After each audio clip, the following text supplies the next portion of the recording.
Hello everyone, कैसे हैं आप सभी। उम्मीद करता हूं सभी स्वस्थ होंगे, ठीक होंगे और आपकी पढ़ाई भी सुचारू रूप से चल रही है। प्यारे बच्चों, आज हम इस सेशन में जो पढ़ने जा रहे हैं वो दो कविताएं हैं। एक कविता का नाम है छोटा मेरा खेत और दूसरी कविता का नाम प्यारे बच्चों बगुलों के पंख। अब इन दोनों कविताओं के लेखक राइटर्स कौन है ये आप लोग मुझे कमेंट बॉक्स में जल्दी से बताएं। उसके बाद मैं कुछ समय बाद मैं आप लोगों को बता दूंगा।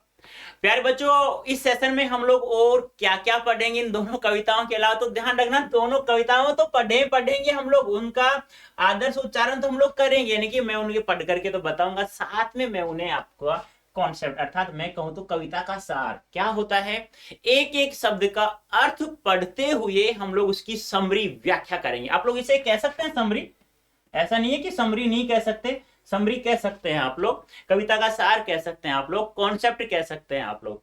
और जैसे हम लोगों ने कॉन्सेप्ट पढ़ लिया प्यारे बच्चों, उसके बाद हम लोग एमसीक्यूज करेंगे, ठीक है। और कॉन्सेप्ट और एमसीक्यूज हम लोगों ने कर लिया तो सब्जेक्टिव क्वेश्चन जो बचे हैं वो हमारे मुट्ठी में होंगे। उसके बाद फिर हम लोग जो मुट्ठी में वही कर लेते हैं, सब्जेक्टिव क्वेश्चंस हल करेंगे। तो दोनों कविताओं के लेखक प्यारे बच्चों उमा शंकर जोशी जी हैं। क्या नाम है? उमा शंकर जोशी जी।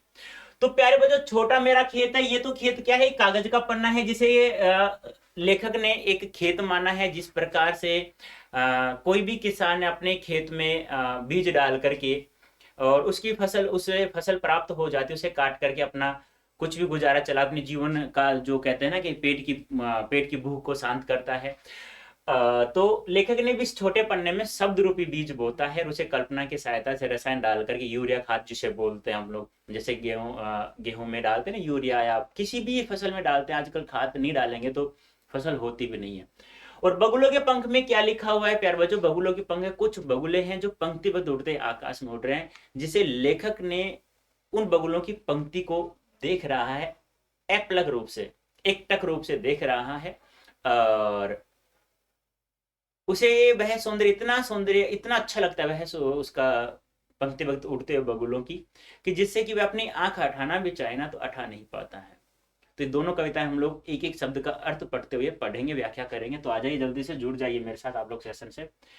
पहली कविता है छोटा मेरा खेत, ठीक है। छोटा मेरा खेत चौकोना, कागज का एक पन्ना, कोई अंदर कहीं से आया, छन का बीज वहां बोया गया। कहने का तात्पर्य क्या है, कवि क्या कह रहा है कि छोटा मेरा खेत चौकोना, यानी कि कागज का जो पन्ना है, कवि ने एक अपने भाव के द्वारा बताया गया है कि एक कागज का पन्ना है, यह मेरे लिए किसान का एक खेत होता है, उसी प्रकार मेरे लिए भी क्या एक खेत है। कागज का एक पन्ना, यानी कागज के पन्ने को उन्होंने क्या बता दिया, एक छोटा सा खेत बता दिया, चौकोर टाइप का। कोई अंदर कहीं से आया, छन का बीज बोया गया। जैसे किसान जो होता है, जैसे आंधी तूफान बारिश आ जाती है, उसके बाद कवि क्या करता है, पांच सात किलो गेहूं, जो अच्छा गेहूं होता है, वो अपनी खेतों की क्यारियों में या खेत में डाल देता है। तो लेखक क्या करता है, लेखक कह रहा है कोई अंदर कहीं से आया, छन का बीज वहां बोया गया। अब कवि क्या कहता है कि मेरे दिमाग में एक विचार आया, शब्दों का, ऐसा शब्दों का, कि मैं शब्द रूपी बीज को अपने कागज पर शब्दों के रूप में लिख दूं। यानी कि मेरे अंदर एक विचार आया कि मैं एक कविता लिख दूं। एक तूफान आया, अंदर आया, आंधी आई, तूफान आया, और मैंने सोचा कि शब्द रूपी बीजों को कवि ने उस कागज पर लिख दिया। वापस देखना, कवि क्या कह रहा है, कवि कह रहा है कि जिस प्रकार से एक किसान का एक छोटा सा खेत होता है, उस खेत में जब बादलों द्वारा आंधी तूफान बारिश आ जाती है, उसके बाद वह उसमें बीज डाल देता है और अपनी फसल प्राप्त करता है। उसी प्रकार कवि कह रहा है कि एक छोटा सा कागज का पन्ना है जो मेरे लिए क्या है, चौकोना खेत के समान है। अब मेरे दिमाग में कुछ शब्दों का आंधी आई, तूफान आया कि मैं कुछ कविताएं लिख दूं, तो मैंने उसमें शब्द रूपी बीज उस कागज पे मैंने लिख दिया, इन शब्द रूपी बीज मैंने बो दिया। कल्पना के रसायनों को पी, बीज गल गया निशेष, शब्द के अंकुर फूटे, पल्लव पुष्पों से नमित हुआ विशेष। अब कवि कह रहा है जिस प्रकार से किसान ने उस खेत में बीज डाला और उसमें खाद डाल देता है, जिससे क्या होता है, वह बीज गल करके एक अंकुर के रूप में फूटता है। फिर वह धीरे धीरे बड़ा होकर के एक फसल के रूप में तैयार हो जाता है। उसी प्रकार कवि कह रहा है कि मैंने जैसे ही कागज पर शब्द रूपी बीज बो दिए, यानी शब्दों को मैंने लिख दिया, अब उसमें मैं अपने विचार कल्पना की सहायता से उसमें रसायनों को मैंने डाल दिया, यानी मैंने उसमें अपने विचार अपनी कल्पना की सहायता से अच्छे से शब्दों का मैंने प्रयोग कर दिया है। बीज गल गया नी से शब्द के अंकुर फूटे, पल्लव पुष्पों से नमित हुआ विशेष। अब जैसे ही मैंने उसमें अपनी कल्पना ऐड कर दी, अपनी कल्पना को जोड़ दिया, तो वह जो बीज था, वो शब्द रूपी बीज थे, वो क्या हो गए, गल गए। अब वहां कुछ भी शेष नहीं बचा है। शब्द के अंकुर फूटे, और शब्द रूपी जिस प्रकार बीज गल करके अंकुर फूटता है, उसी प्रकार मुझे वो जो शब्द मैंने लिखे थे, वो शब्द मुझे एक कविता के रूप में बनते हुए स्पष्ट रूप से दिखाई दे रहे थे, और मुझे वह समझ में भी आ रहा था, और मैं सोच रहा था कि मैं जो कहना चाहता हूँ वह पाठकों को भी अच्छे समझ में आ जाए। पल्लव पुष्पों से नमित हुआ विशेष। अब मैं थोड़ा संतुष्ट हुआ कि हाँ, कि मैंने जिन शब्द रूपी बीजों को बोया था, जिसमें अपने कल्पना रूपी विचार रूपी भावों को मैंने संजोया था, अब वो अंकुर के रूप में फूट गए और एक फसल के रूप में जल्दी से थोड़ा कुछ समय बाद ये तैयार हो जाएगा। ठीक है, तो एक बार कहानी के रूप में बता दूं। कवि कह रहा है कि एक कागज का पन्ना है, वह मेरे लिए एक खेत के समान है। जैसे ही मेरे दिमाग में एक शब्दों की एक कविता लिखने की एक आंधी तूफान आया, तो मैंने उस कागज के पन्ने पर शब्द रूपी बीज मैंने बो दिया, शब्दों को मैंने लिख दिया। अब मैंने क्या किया, जैसे शब्दों को लिख तो दिया, लेकिन मैंने उसमें रसायनों को, खाद बीज डाला। कैसे, अपने कल्पना और विचारों की सहायता से मैंने उसमें क्या किया प्यारे बच्चों, उसमें मैंने ये डाल दिया। अब जैसे ही बीज गल जाता है तो एक अंकुर के रूप में फूटता है, उसी प्रकार मेरी जो मैंने शब्द रूपी बीज बोए थे, वो भी एक पल्लव पुष्पों से नमित हुआ विशेष, यानी कहने का तात्पर्य एक फसल के रूप में धीरे धीरे तैयार हो रहा था। शब्दार्थ देखो, छन यानी क्या होता है, विचार से, कल्पना यानी भाव, नमित यानी झुक जाना, पुष्प यानी फूल, पल्लव यानी नए पत्ते, निशेष यानी पूरी तरह जब कुछ भी नहीं बचा हो, यानी कि अब कुछ भी नहीं बचा है, मेरी फसल तैयार हो चुकी है, मेरी कविता पूरी हो चुकी है। प्रस्तुत काव्यांश में कवि कहता है कि उसे कागज का पन्ना एक चौकाने खेत के समान लगता है, चौकोर खेत के समान लगता है। जब कवि के मन में भावों का आवेग उमड़ता है, अर्थात भावों की आंधी आती है, तो वह उस चौकोर खेत के में विचारों रूपी शब्दों का बीज बो देता है, अर्थात उस चौकोर पन्ने पर विचार रूपी शब्दों को लिपिबद्ध कर देता है।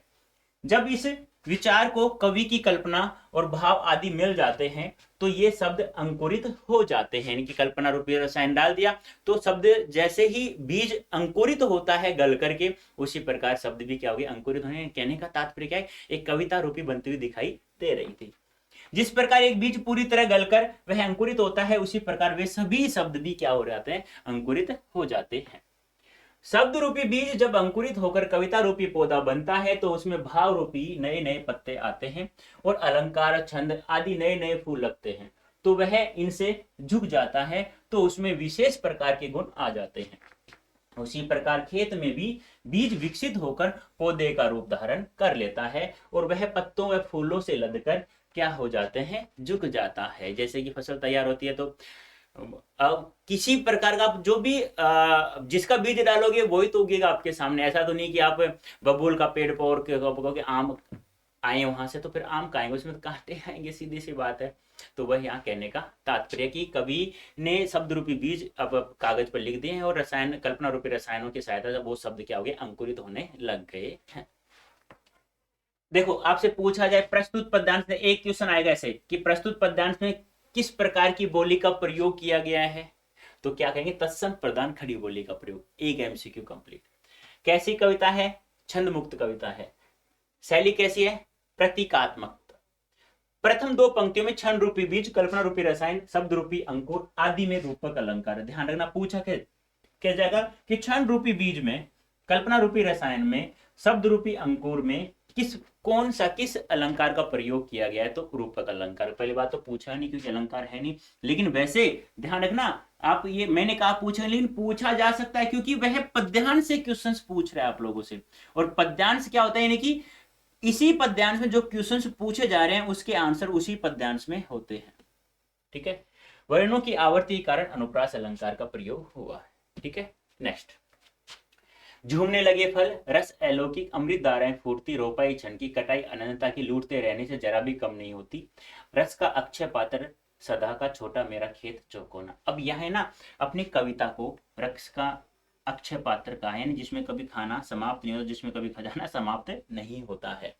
कहने का तात्पर्य क्या है, कवि कहता है कि मैंने जो कविता लिखी है उसकी जो कटाई है ना, उसकी जो कटाई में अनंत समय तक कर सकते हैं। जब तक इस संसार में मनुष्य रहेगा, जब तक मनुष्य रहेगा इस संसार में, जब तक वह पढ़ता रहेगा, तब तक वह उसी कटाई कर सकता है। यानी कहने का तात्पर्य क्या है, कविता रूपी जो फसल मैंने बोई है उसे आप अनंत समय तक, अनंत काल तक काट सकते हैं। ऐसा नहीं है कि किसान ने बीज डाला, अंकुर ग्रह फूटा, फसल तैयार, उसने काट लिया बस कुछ समय, नहीं, ऐसा नहीं है। जो कविता कवि ने लिखी है शब्द रूपी बीज की सहायता से, वह अनंत समय तक चलती रहेगी। जब तक मानव रहेगा, जब तक वो कविता तुम्हें फल देती रहेगी। देखो, झूमने लगे फल, रस अलौकिक, अमृत धाराएं फूटती, रोपाई छन की, कटाई अनंत तक। अब कवि कहता है कि जो मैंने फसल बोई थी, अब उसमें फल लगने लगे हैं, फल झूमने लग गए हैं, यानी रस तैयार हो गई है।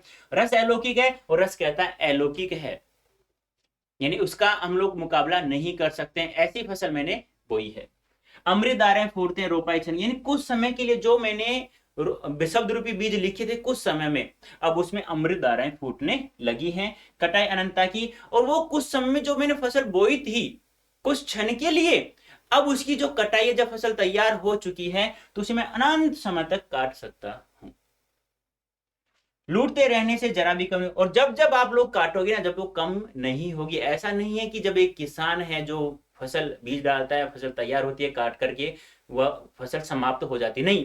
लेकिन ये ऐसी एक कविता है, कैसी कविता है, आप इसे जितना पढ़ोगे, जितना काटोगे ना, उतना ही है, कभी भी कम नहीं होगी। यह क्या, एक रस का अक्षय पात्र है, जिसमें खाना कभी समाप्त नहीं होता है। सदा का मेरा छोटा मेरा खेत, यानी हमेशा यह रस का अक्षय पात्र बना रहेगा, जिसमें हमें जब भी फसल काटेंगे, जब भी हमें कटाई करेंगे, जब भी हमें इसे काट सकते हैं, मतलब फसल कभी समाप्त नहीं होगी। हमें इस कविता से रसानुभूति, कहने का तात्पर्य क्या है, रसानुभूति होती रहे, रस की अनुभूति होती ही रहेगी। छोटा मेरा खेत चौकोना, यानी ये जो कागज का पन्ना है, मेरा एक छोटा सा चौकोना खेत जैसा है।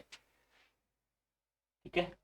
भावार्थ, प्रस्तुत पंक्ति में कवि ने कहा है कि मैंने जो विचार रूपी शब्दों की जो फसल बोई थी, वह अब पक गई है, जिसे कवि ने अक्षय पात्र बताया, जिसमें कभी अनाज समाप्त नहीं होता।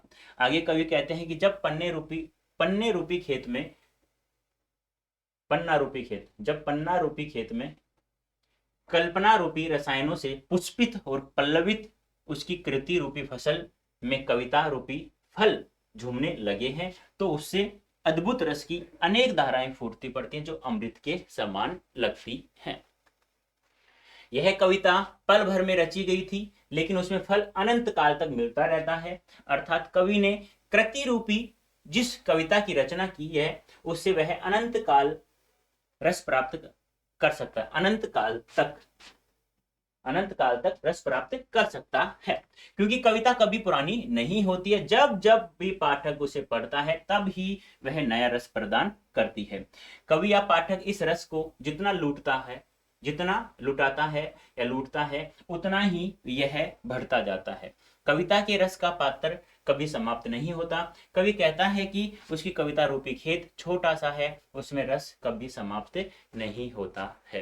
कहने का तात्पर्य क्या है प्यारो, जो कहने का तात्पर्य यहाँ ये है, सबसे बड़ी बात यही है कि जब कवि ने उसमें शब्द रूपी बीज बोया था, कल्पना रूपी रसायन उसमें डाला था, तो वह फसल इस प्रकार से तैयार हुई कि हम उसे अनंत काल तक, यानी कि मैंने बताया ना, जब तक मनुष्य उसे पढ़ेगा, जब तक मनुष्य है, जब जब पढ़ेगा, जब तब उसे रसानुभूति होती रहेगी, यानी फसल हम लोग काट सकते हैं और वह फिर भी समाप्त नहीं हो। क्योंकि इसीलिए इसे क्या कहा गया, रस का अक्षय पात्र का है, जिसमें कभी अनाज यानी खाना समाप्त नहीं होता। आपको पता है द्रौपदी जी को दिया भी गया था। तो कहने का तात्पर्य यही है, कभी उसमें खाना समाप्त नहीं होता था, तो यहाँ भी कभी फसल समाप्त नहीं होगी। यहाँ किसको बताया गया, कविता को, शब्द रूपी कविता को बताया रस का अक्षय पात्र। बोली सेम है, तत्सम प्रदान खड़ी बोली। आपसे पूछे प्रस्तुत पद्यांश में किस बोली का प्रयोग या किस भाषा का प्रयोग किया गया। कविता छंदमुक्त है, कविता में क्या है, लाक्षणिकता है, शैली कैसी है, प्रतीकात्मकता है। अंतिम दो पंक्तियों में यानी रस अक्षय और चौकोना में क्या है, रूपक अलंकार है। वर्णों की आवर्ती के कारण प्यारे बच्चों क्या है, अनुप्रास अलंकार का प्रयोग किया गया है। नेक्स्ट, नव में अब देखो, अब आती है हमारी दूसरी कविता, बगुलों के पंख। नभ में पाती बंधे बगुलों के पंख, चुराए लिए जाती वे मेरी आंखें, कजरारे बादलों की छाई नभ छाया, तैरती सांझ की सतेज श्वेत काया। होले होले जाती मुझे बांध निज माया से, उसे कोई तनिक रोक रखो, वह तो चुराए लिए जाती मेरी आंखें, नभ में पाती बंधी बगुलों की पांखें। अब देखो क्या हो रहा है। नभ यानी आकाश। कवि कह रहा है कि आकाश में बगुलों के पंख पांति बंद, यानी कि आकाश में पंक्तिबद्ध बगुलों के पंख उड़ते हुए नजर आ, बगुलों के पंख नहीं, बगुले उड़ते हुए नजर आ रहे हैं। चुराए ले जाती हुई मेरी आंखें। अब जो वो पंक्तिबद्ध बगुले उड़ रहे हैं व्हाइट कलर के, सफेद कलर के, तो मेरी आंखों को चुराकर ले जा रहे हैं। यानी कहने का तात्पर्य क्या है, कवि कह रहा है कि मैं उस पंक्तिबद्ध बगुलों की पंक्तिबद्ध उड़ते हुए मैं देखा तो इतनी सुंदरता, इतने सुंदर नजारा आ रहा था कि मैं अपनी आंखें अठाना भी चाहूं तो अठा नहीं पा रहा हूं, मैं उसे अपलग रूप से देख रहा हूं। तो कवि क्या कह रहा है कि आकाश में पंक्ति बंद बगुलों के पंख उड़ते हुए नजर, यानी बगुले उड़ते हुए नजर आ रहे हैं और वो मेरी आंखों को चुराकर ले जा रहे हैं, क्योंकि बहुत अच्छी सुंदर नजारा लग रहा है। कजरारे बादलों की छाई नभ में छाया, यानी कि अब कजरारे बादल, काले काले बादलों की छाया आकाश में छाई हुई है, तैरती सांझ की सतेज श्वेत काया। और जो काले काले बादल हैं उसके ऊपर सफेद शरीर के, यानी सतेज, तैरती सांझ की सतेज श्वेत काया, यानी कि सफेद काया, यानी कि बगुले कैसे होते हैं, सफेद होते हैं। तो ऐसा लग रहा है कि कोई सफेद चादर किसी ने यानी कि चढ़ा दी हो काले काले बादलों पर। कहने का तात्पर्य, तैरती सांझ की सतेज श्वेत काया, काया यानी शरीर, यानी सफेद शरीर वाला कोई सांझ है, वह तैर रही है किस पे, काले काले बादलों पर। होले होले जाती मुझे बांध निज माया में, और वो पंक्तिबद्ध, वो सफेद बगुलों की जो पंक्ति उड़ रही है वह अपनी माया में, अपने जाल में मुझे बांध करके धीरे धीरे होले होले अपने साथ ले जा रही है। वो मेरी आंखों को चुरा कर ले जा रहे हैं। उसे कोई तनिक तो रोको रखो, अरे कुछ समय के लिए तो उसे कोई रोक के रखे, वो मेरी आंखों को चुरा कर ले जा रहे हैं। वह तो चुराए लिए जाती मेरी आंखें, और वह जो दृश्य है वह पंक्तिबद्ध बगुलों की उड़ती पंक्ति है, वह मेरी आंखों को चुरा कर ले जा रहे हैं। नभ में पाती बंधी बगुलों की पांखें, और वो पंक्तिबद्ध उड़ रहे हैं आकाश में, पंक्तिबद्ध बगुले उड़ रहे हैं, वह नजारा है उसे मैं जिसे अपलग रूप से देख रहा हूं, उसे कोई कुछ समय के लिए रोक लो, क्योंकि मैं उसे अपलग रूप से देख रहा हूं जिसे वो मेरी आंखों को चुरा कर ले जा रहे हैं। कवि कह रहा है कि ऐसा सुंदर नजारा मैंने कभी नहीं देखा, इसलिए मैं उसे अपलग रूप से देख रहा हूं, और अपलग रूप से देख रहा हूं तो वो तो बगुले तो उड़ेंगे, एक जगह तो रुक नहीं सकते, तो इसलिए कह रहा है कि कोई कुछ समय के लिए उसे रोक लो वहीं, कि भाई मैं उसे देखना चाहता हूं।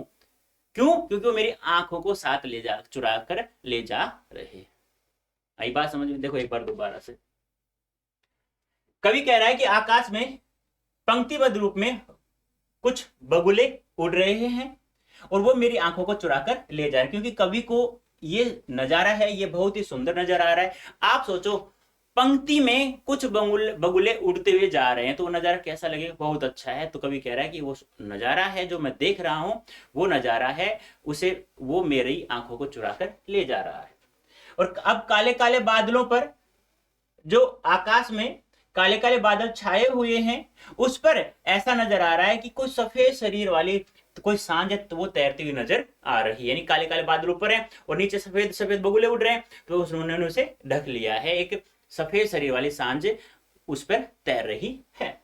अब वो धीरे धीरे मुझे अपनी माया जाल में बांध रखा है, कोई उसे रोक लो उस जाल को, यानी कि उन्होंने अपनी सुंदरता के जाल में मुझे फंसा लिया है। अब उसे कुछ समय के लिए कोई वो रोक लो, क्यों? क्योंकि वो मेरी आंखों को चुरा कर ले जा रहे हैं। कौन? नभ में जो पंक्तिबद्ध बगुले उड़ रहे हैं वो।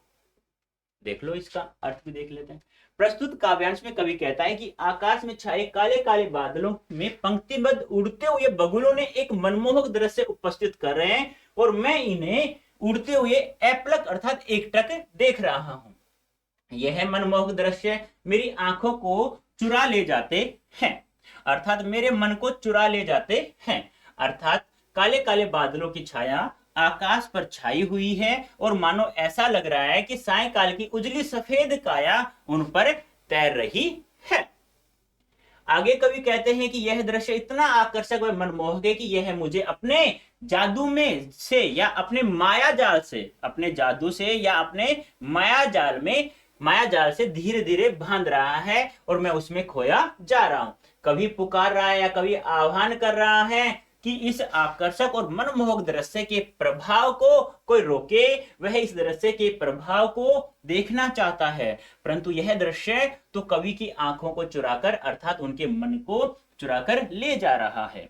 आकाश में उड़ते पंक्तिबद्ध बगुलों के पंखों में कवि की आंखें अटक कर रह जाती हैं, वह उस दृश्य में कहीं खो जाता है। आपको आप बताइए, कहीं पर आप कोई सुंदर दृश्य नजारा देखेंगे तो आपको पता है, आप कहते हो ना कि मैं तो यहीं रहना चाहता हूं, यह दृश्य मुझे बहुत ही अच्छा नजर आ रहा है। भाषा कैसी है बगुलों के पंख? सरल एवं सहज है। इसमें सभी दृश्य कैसे हैं? गतिशील है। गतिशील क्या? चलते हुए नजर आ रहे हैं। चाक्षुष बिंबों का प्रयोग है, चाक्षुष आंखें, बिंब यानी दृश्य। होले होले में पुनरुक्ति प्रकाश अलंकार है। सायकाल का मानवीकरण किया गया तो यहाँ मानवीकरण अलंकार है और वर्णों की आवृत्ति कारण अनुप्रास अलंकार है। अब आता है प्यारे बच्चों, हमारे जो कॉन्सेप्ट हो गया, आप कविता का सार पढ़ लिया, अब हम लोग पढ़ेंगे एमसीक्यूज पढ़ेंगे। तो बताइए, बगुलों के पंख कविता में आकाशी किसकी पंक्ति बंधी है जिसकी कवि ने सुंदरता का चित्रण किया? किसकी पंक्ति बंधी हुई है अभी? हंसों की, बतकों की, बगुलों की या कबूतरों की? तो सीधी सी बात है, बगुलों की पंक्ति। सफेद सफेद बगुले उड़ रहे हैं। बगुलों के पंखों द्वारा क्या चुराए जाने की बात कही गई है? क्या? मन, हृदय, हृदय है बेटा, ये मन, हृदय, बुद्धि, आंख। तो क्या चुरा कर ले जा रहे हैं? आंख चुरा कर ले जा रहे हैं। बगुलों के पंख काले बादलों के ऊपर तैरते किसके समान प्रतीत हो रहे हैं? प्रातःकाल की सुंदर काया, सायकाल की पीली काया, रात्रि की काली काया, सांझ की श्वेत काया। यानी कि बगुलों के पंख काले बादलों के ऊपर तैरते किसके समान प्रतीत हो रहे हैं? बता सकते हैं मुझे? कैसे? सांझ की श्वेत काया बताया गया ना, उजली सांझ की सफेद सफेद शरीर वाले। कवि को बगुलों का कौन सा सौंदर्य अपने आकर्षण में बांध रहा है? काया रूपी सौंदर्य, माया रूपी सौंदर्य, जाल रूपी सौंदर्य, पंक्तिबद्ध रूपी सौंदर्य। तो कवि को बगुलों कौन सा सौंदर्य अपने आकर्षण में बांध रहा है? तो पंक्तिबद्ध रूपी सौंदर्य। सॉरी, पंक्तिबद्ध नहीं, कवि ने कहा है ना कि यह माया रूपी जाल मुझे बांध रहा है। माया रूपी, सॉरी बेटा, माया रूपी सौंदर्य। ठीक है, मैंने बताया ना कि जादू यह मुझे बांध रहा है। कैसा? माया रूपी है, यानी कि जो बगुले उड़ रहे हैं पंक्तिबद्ध, वो अपने जादू में मुझे फंसा रखा है, कोई उसे कुछ समय के लिए रोक ले। बगुले कैसे उड़ रहे हैं? पंख खोलकर, पंख बंद कर, पंक्तिबद्ध होकर या रुक रुक कर? तो पंक्तिबद्ध होकर उड़ रहे हैं प्यारे बच्चों।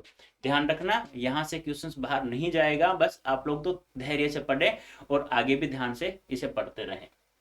कागज का पन्ना के लिए कवि ने क्या उपनाम दिया है? चौकोना खेत, बीज, रक्षा अक्षय पात्र या अनाज का मजार? बताए जल्दी से।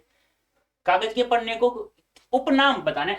उपनाम, क्या उपनाम? दूसरा नाम दिया है चौकोना खेत, एक उपनाम दिया है कागज के पन्ने को। कवि कल्पना रूपी बीज किस पर बोया? कल्पना रूपी बीज किस पर बोया कवि ने? कागज के पन्ने पर, खेत में, छत पर, आंगन में। अरे खेत में तो कवि बोता है बीज, कवि ने सॉरी किसान बोता है। कागज के पन्ने पर तो कवि बो रहा है शब्द रूपी बीजों को। नेक्स्ट, कवि विचारों का बीज बोकर कौन सा रसायन डालता है? भावनाओं का विचार, विचारों का, कल्पना का, भावों का। तो किसका? कल्पना रूपी विचार। साहित्य की रसधारा कब तक चलती है? कब तक चलती है साहित्य की रसधारा? बता सकते हैं? प्रातःकाल, सायंकाल, अनंत काल या दोपहर तक? तो साहित्य की रसधारा अनंत काल तक। कवि ने कहा है ना, जब तक इस संसार में मानव है, पाठक है, वो पढ़ेगा, जब तक वह उसे फसल या रसानुभूति होती रहेगी। कवि ने किसे रसायन कहा है? रसायन किसे कहा है? कल्पना को, यूरिया को, साहित्य को, शब्द को। तो किसको कहा है? रसायन, कल्पना रूपी रसायन। पल्लव पुष्पों से नमित व निशेष में अलंकार कौन सा है? बता सकते हैं? पल्लव पुष्पों से नमित व निशेष में अलंकार बताओ। उपमा, उत्प्रेक्षा, यमक या रूपक? बताओ। यानी कहने का तात्पर्य क्या है कि जो फसल उन्होंने बोई थी, वो फसल अब पुष्पों से, किससे? पुष्पों से, यानी हरे हरे पत्तों से क्या हो गई है? लद गई है। तो बताओ जल्दी से, क्या होगा राइट आंसर? बता सकते हैं? कौन सा अलंकार है यहाँ पे? उपमा, यानी कि पल्लव पुष्पों से झुक गया है, मानो ऐसे झुक गया है। तो बताइए जल्दी से, क्या होगा राइट आंसर? बता सकते हो?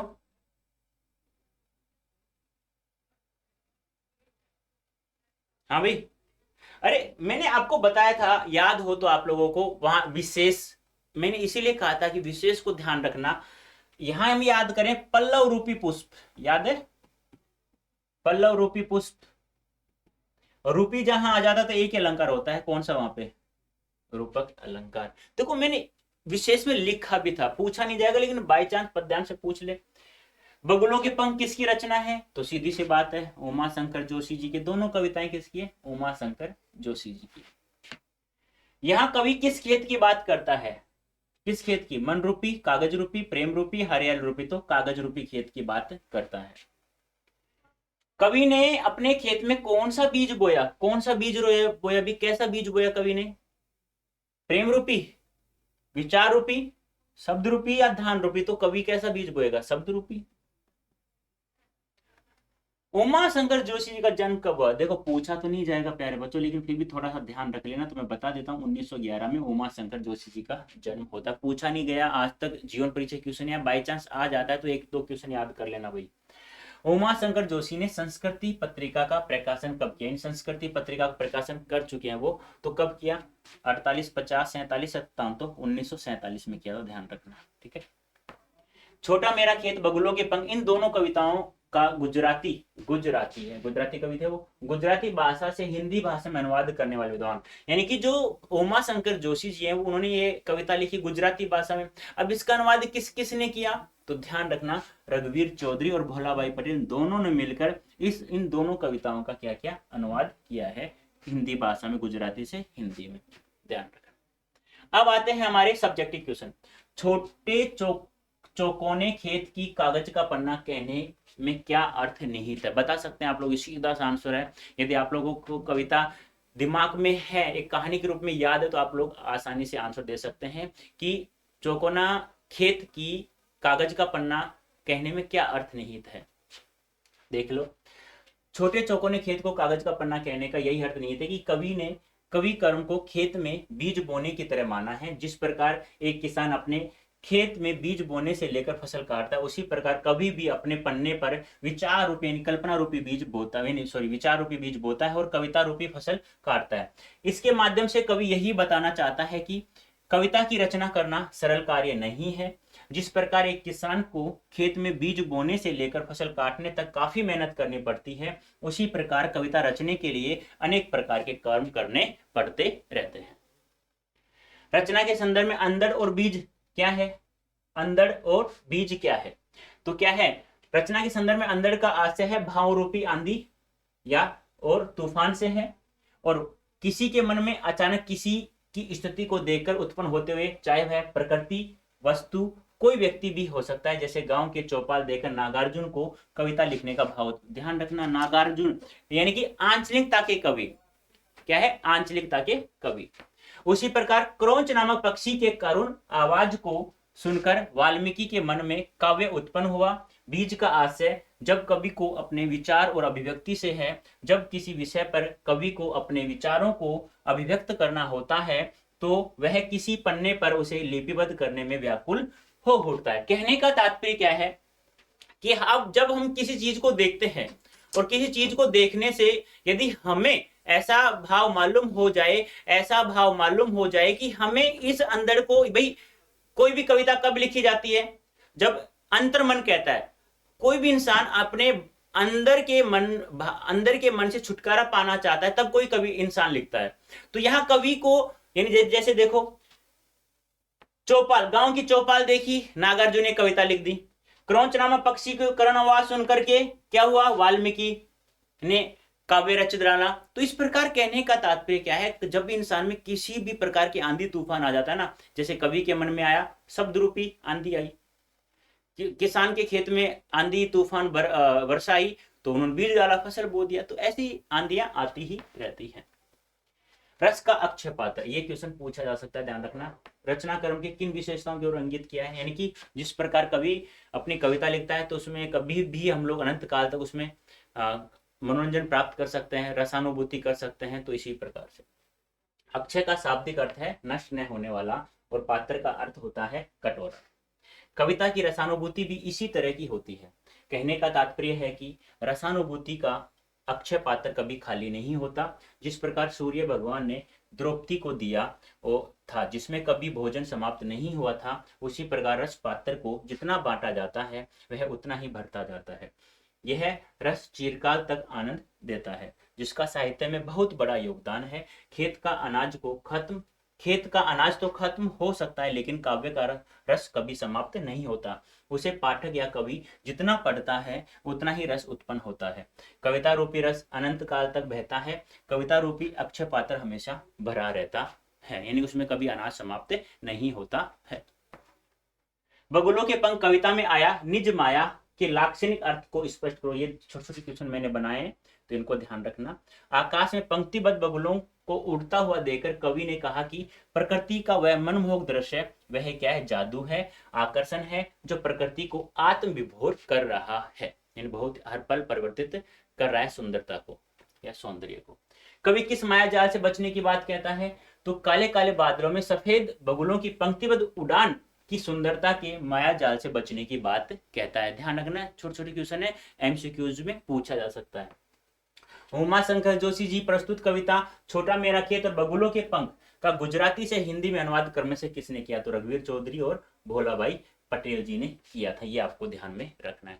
तो प्यारे बच्चों, ये है आज का हमारा सेशन, जिसमें हम लोगों ने बगुलों के पंख और छोटा मेरा खेत दोनों कविताएं हम लोगों ने अर्थ सहित एमसीक्यूज पढ़ लिया अच्छे से, और सब्जेक्टिव क्वेश्चन भी उम्मीद करता हूं आप लोगों को बहुत अच्छे समझ में आ गया होगा। तो प्यारे बच्चों, अभी के लिए इतना ही। धन्यवाद, थैंक यू सो मच।